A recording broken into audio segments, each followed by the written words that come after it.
Good morning, everybody, and thank you, Jem, for mentioning I've got an Irish accent. I am from Ireland, and there's a translation Irish bot at the back if you have any difficulties understanding me. I've been with the company for about 25 years, and I consider myself to be somewhat of a solutions warrior. I've been through the process. I started out in operations, in the go-to-market front, in the innovation area, and general management in EMEA, Asia Pacific, and in the US. So I've been on the journey quite a while, and hopefully this morning you get a feel for why we've demonstrated success in the last 12 months or so, and of course preceding that as well. There are four kind of key areas hopefully that you'll take away from my presentation. Why is it that we grew by 7% volume last year in a very, very difficult market? Well, one of the reasons is that we have a very significant footprint in the emerging markets, where I spend a lot of time. And so we see quite a long runway there to pick up volume. So we're in more and more recipes, particularly in Asia Pacific. The second reason is that a lot of our customers are struggling, I would say, in the developed markets for growth, and they're renovating their recipes. And so we are co-creating and reformulating with them, which helps to improve product mix. And particularly in a market like the US, clean label is one of those areas where we are upgrading recipes and helping our customers. The third reason where we're growing is really around the area of innovation. Mike Leonard will talk a lot more depth about the innovation that we have, but we're really finding a lot of success with solutions. I know a lot of people talk about solutions. Hopefully by the end of my presentation, I will share with you how we define solutions, what it means to us as an organization, and it is delivering, as you will see, margin expansion. So there is something behind what we're doing in the solutions front that's really very profitable for our organization. And the last area which Jim was discussing, which has been very important for us, is the operational excellence. We've invested a lot in assets, and so we do have the capacity for growth. We've invested over 300 million in the last couple of years, and we have a pipeline to continue to invest to enable that growth to happen. So this is a little history of time. Maybe I start on the right-hand side first. You can see that obviously we've got a nice portfolio of products with a number of patents, highly differentiated. And then underpinning all of that, we've got these labs and manufacturing facilities. Jim mentioned it a little bit, and Nancy's here as our CHRO. I think our culture it's a bit like a good wine. It has distilled over time very well. And so we have a very strong culture, very high performance culture. And you'll also know that we have very high engagement scores. And so there's been a lot of warriors on this journey for quite some time that has really helped to build the expertise we have in our organization. We look at, how are we getting above market performance? I would say that we've two areas, texture and healthful solutions. Texture solutions is probably about 90% right now of where our success is coming from. With these clean label high performance starches, we've also broadened in recent years with hydrocolloids, and we're starting to get more into customized formulation. And we'll talk a little bit more about that as we go through the presentation.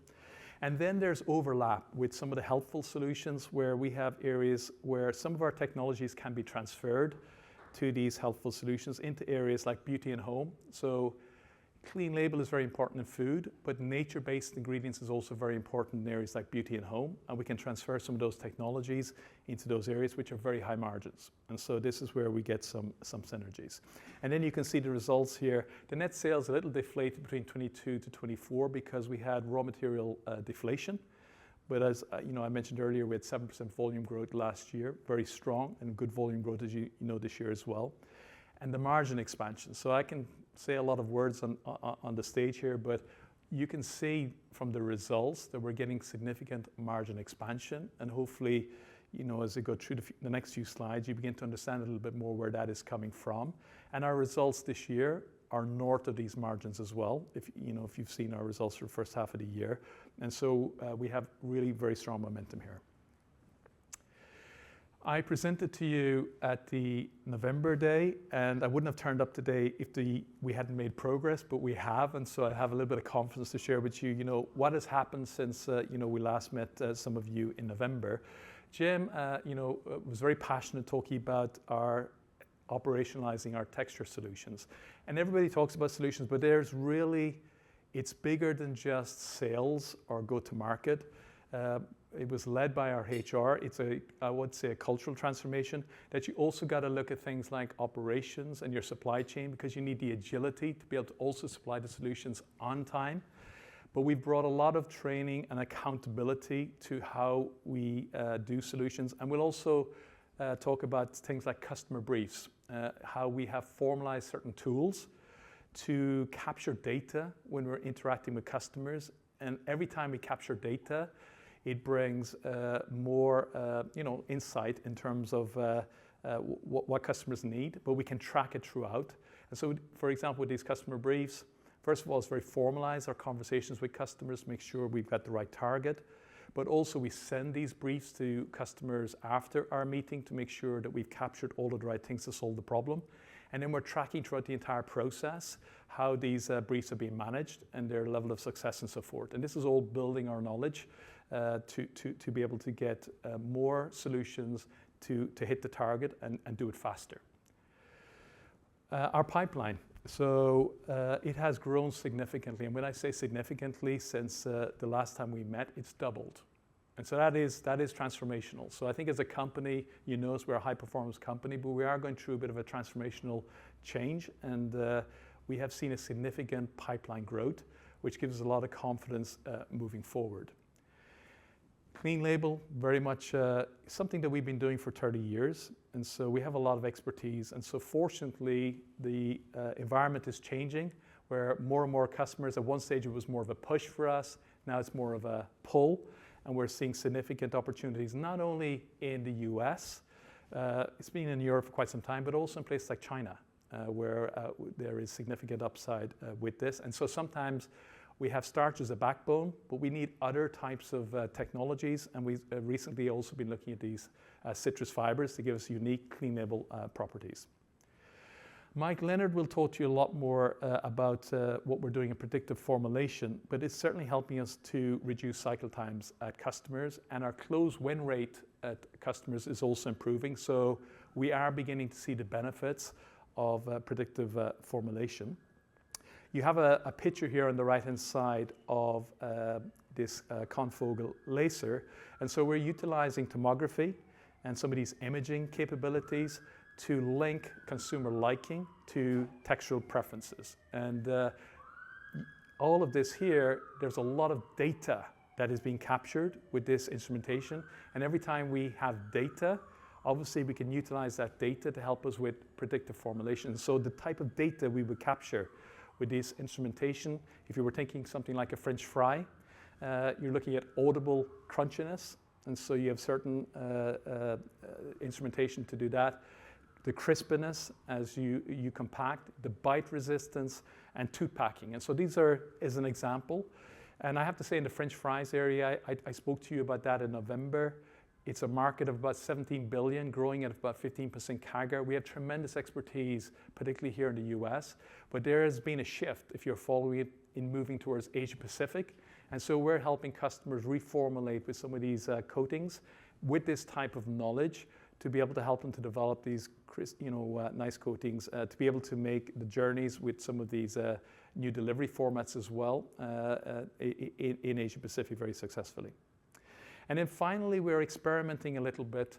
I don't know, I've been in the industry a long time. We have something which we say that when we go to see some of our customers, particularly the small to medium-sized customers, they have people in their organization which have the golden tongue. And the golden tongue is somebody that is the owner, are quite senior in the organization, and they make the calls in terms of the launches that go out into the marketplace. And that probably explains to some degree the high failure rate of launches in the marketplace. So with all of this sort of capabilities, we're really moving more towards data-driven decision-making and linking it to predictive consumer liking. And so the probability of success is higher. We're piloting these services at customers. I don't want to get ahead of my skis at this stage to say, how successful that is, because we're still working it, but we feel very confident that maybe at some stage we will look to maybe monetize, and this could be another part of our toolbox with solutions. And it's really the tip of the spear at the moment as we develop these capabilities. We've showed this before, and so this is the market. Packaged food, where texture is on the front of pack, is about 600 billion. I think what's also interesting for me is about 25% of those claims are linked to clean label, and that's really, our wheelhouse. There's nobody else in the industry has as much expertise in the area of clean label. The total addressable market for us, as we're looking at that right now, is about $1 billion. And that's where we're seeing significant speed in that lane. And then on the right-hand side, you can see that texture is the new flavor. It is something that we talked about mochi a little bit earlier in terms of what the new generation is looking at, Gen Z and social platforms, is really they talk a lot about texture. And you see that we have, through our proprietary research here, it's very, very relevant in many different areas. And the other part that's evolving more and more is the health benefits that people are looking for in their products. These are the trends. I'm sure you know them very well. All I would say here is that the trend is our friend right now, because some of these areas like clean label, as I mentioned, and wellness, these would be particularly very important for us in the developed markets. Convenience, we see a lot of momentum, as I said, in the emerging markets. Delivery formats in terms of how products are brought to consumers are creating new opportunities for us. And then mochi. Jim Zali mentioned at the November Texture Day, there are 140 texture terms for texture in China alone, and 400 in Japan. We have a very solid foundation in that part of the world. And so we're leveraging some of that knowledge to bring to some of the developed markets, where again, we want to be known not just only as the go-to provider for texture and healthful solutions, but also when you want to do mochi, we have the expertise. And Mike's going to show you a very nice video later in terms of some of the capabilities that we have to demonstrate our leadership in that space. You've seen this before. We launched about 24 months ago our Play to Win strategy. So where do we play to win, and what capabilities do we need? And obviously we've selected these categories. And I would say just behind these categories, besides the growth rates and the opportunity, you can see how the 20 billion is broken down between the different segments here, categories, is that we're also looking at, and that's where we need our colleagues in HR, is what are some of those differentiated capabilities that we need behind these categories to win? And that's where we're developing those capabilities. We have, of course, a long history, and I would like to say it's been a cumulative effect over many, many years, where now we have the momentum, but we need to continue to make sure we stay on the front line of some of these capabilities to make sure we're seen as a pioneer in our space. And then we have management systems that are behind these categories to bring accountability for delivery to hit the type of targets that we have set, and we're demonstrating already in the last 18 months. Jim split there's really 3 strategic imperatives here for our enterprise, and it keeps it very simple, and I like it. So what is it that we're doing in profitable volume? What's driving that? Where is the innovation coming from? And then underlining all of that, you need to have operational excellence, and I'm going to give you just some examples in Texture Healthful Solutions on all 3. The first one is I talk about emerging markets, and one of the things that we have a heritage of about 100 years on is starch, and so we know that very well. And starch is good because it is the texture backbone for most texture solutions. And the reason why it's the backbone is because it's got tremendous versatility, unlike some other type of ingredients. It's available in abundance in nature, and it's very affordable. And so that gives us a tremendous advantage over anybody else that's trying to enter the space, is we have that heritage. And so we also know that starch is, in the developed markets, the per capita consumption is quite high. So in a place like the US, but in the emerging markets, it's at least 1/6 lower. And that's where we see the potential. If I go to a place like India, it's very early days. It's, I would say, 1/10 of the consumption that we have here in the US. And so with all of these, emerging trends here, with urbanization, affordability, and middle class growth, there's tremendous opportunity for us still in this market for profitable growth. Now, I did promise you at the very beginning, people talk flippantly about solutions, and I really want to, because we've been on a journey for a long time, to really optimize what is it that solutions really means. And we have defined it very, very carefully. So solutions for us are ingredients that are highly differentiated within our organization. And these typically are high margin ingredients and also with a high selling price. Jem mentioned earlier, typically for these type of ingredients, they're 2 to 3 times the average selling price of our baseline products. We also are launching every 5 years new products, and we include that as well because we always want to be innovating and staying ahead of our competitors. And customized formulations, historically we call them systems, and so that's where we bring different ingredients together to give unique functionality, and it's really helping our customers deliver more holistic formulations for them. And then finally, we're looking at these value-added services, and I just talk a bit lightly about it today because we're piloting at the moment, and I don't want to, as I said, overpromise here yet. But this is really our solutions portfolio that's driving the margin expansion. We're holding everybody accountable behind that. It's very clearly defined what they are and what our expectations are going forward.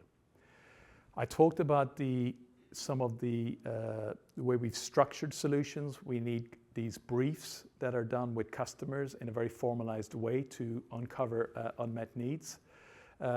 We also have developed, again, we had a very good foundation, but we need master formulation experts. And so we have a program developed within our organization for different grades. And if you get to a certain level, then you become part of the global team. You travel around the world because we're trying to scale solutions globally.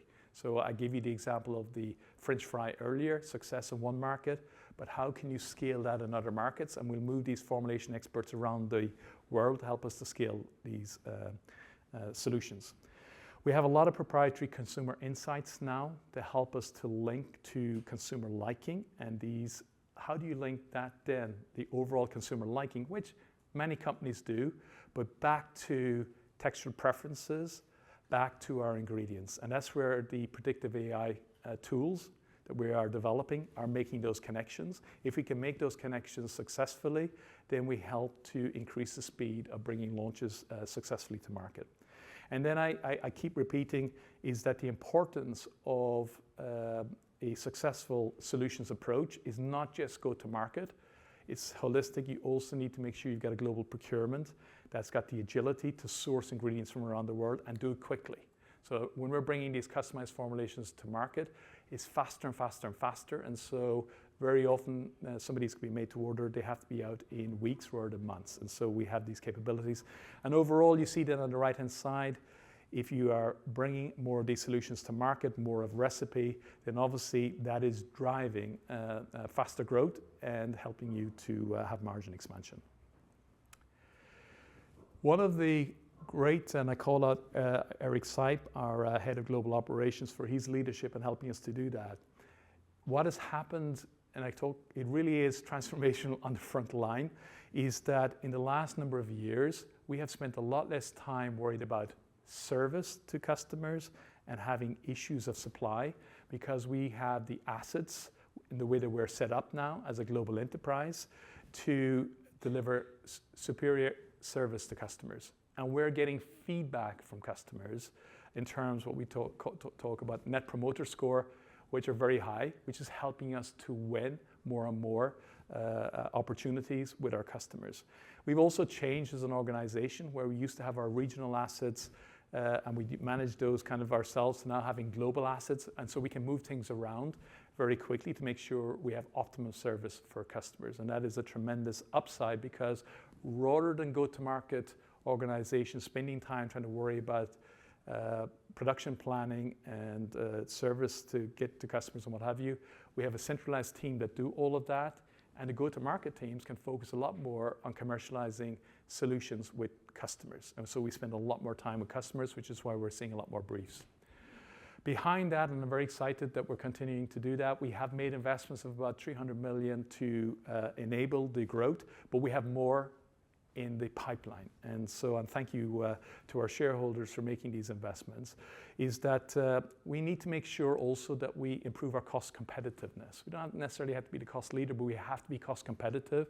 And we are making a number of improvements in our plans to ensure that we are cost competitive. And I'm very excited and biased, of course, because in Asia Pacific, we have not only a fantastic team there, but we are also the franchise leader for tapioca, as an example, which solutions can be utilized around the world that are very unique. And we want to continue to invest in those markets to make sure that we have the capacity for the future growth plans that we have in place. And then finally, we're seeing through this reorganization in terms of centralization, a lot of productivity gains. I can tell you from the area where I work in EMEA as an example, we have reduced our SKUs by 50%, which enables a lot more capacity going through assets. And also is better for customers to get rid of some of that complexity to really have the products that they need.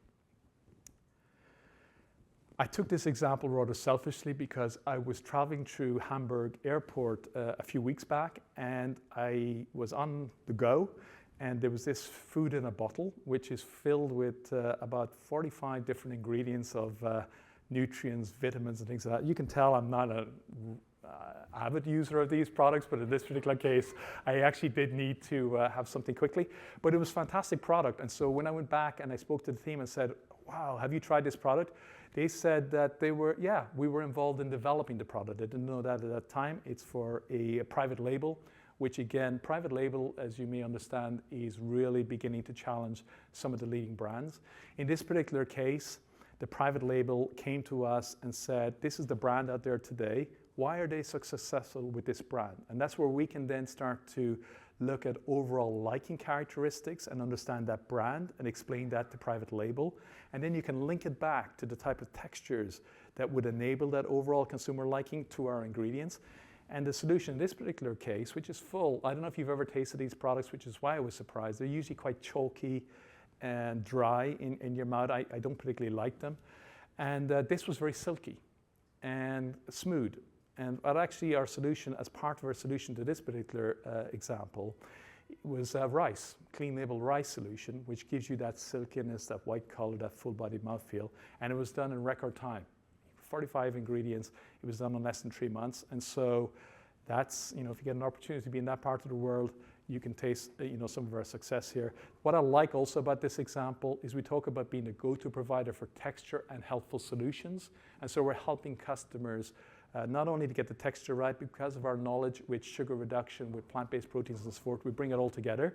That gives us a much more informative and holistic approach with our customers. These are, our commitments that we have laid out. And so we have said that we expect for a portfolio like ours to be growing at 4 to 6%. And we're very confident that we're going to deliver in that range. I think also you're beginning to see for the gross profit in November, we said 27 to 28, and then at CAGNY we said around 28, and now we're saying GP from 28 to 30%. So it should give you an indication that our confidence level is growing with the success that we're having with solutions, that we feel that we can start to raise the bar higher and higher with this margin expansion that we're seeing, and we're seeing significant operating income upside as well from the 8 to 10% level. So let me wrap up. What you should take away is, where is all this growth coming from? I think one of the things you should take away is we're in more recipes. So we're in a lot more recipes. We have a lot more customers coming to us, like working with us, and particularly in the emerging markets. We're seeing margin expansion because we're reformulating to improve product mix. And one of the key competencies that we have that's very much on trend now, not just in the developed markets, but also I explained in places like China, that we're seeing clean label, and that's really helping us to reformulate and build on our expertise to help customers. We talked about innovation and our area of expertise and solutions, and we're more in recipe. We're a bigger percentage of the recipe. So when we bring some of these solutions to our customers, it's not just one single ingredient, but we talked about customized formulation. And so we're a bigger part of the recipe, which helps with revenue generation and also, of course, margin expansion because it's a much more differentiated offering. And finally, very excited, we do have a wonderful operating model, and we have the capacity for growth. Thank you for believing in us, and we will continue to make these investments to continue to make sure that we have the capacity that's needed to deliver on these solutions.